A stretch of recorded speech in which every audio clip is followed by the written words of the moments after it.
Journal Record editor Ted Struley joins us to discuss other stories making news in business this week.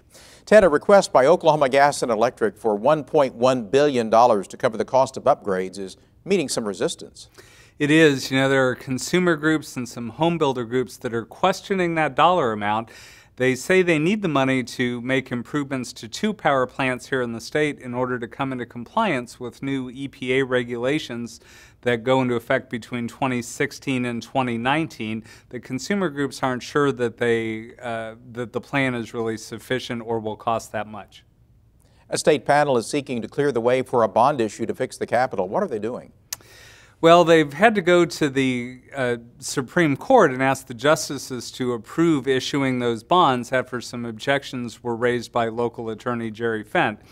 Assuming the justices say they can go ahead with the bond issue, they still face the question of whether $120 million is actually going to be enough money to fix everything that's wrong with the building.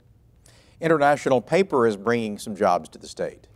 They sure are. These are some jobs at a mill here in the state that are moving from Tennessee, where they've consolidated a couple of plants there after they acquired a competitor. So they're adding about 65 jobs here in Valiant, and that's about a 10% addition to the existing workforce there.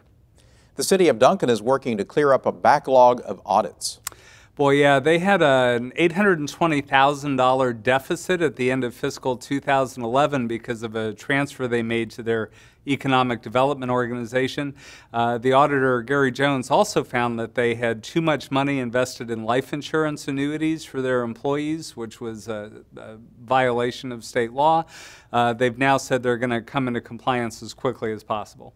A Tulsa roofing company is suing over an online video. What's the issue? Yes, this is Arrowhead Roofing in Tulsa, and there's been a video clip on YouTube for about 4 years that is very critical of the company. They don't know who posted it, so YouTube is not a defendant in the case. Really, they want to find out who put it up there, and then there will be a question of whether the video is truthful. All right, Ted Struley, editor of the Journal Record. Thank you. My pleasure.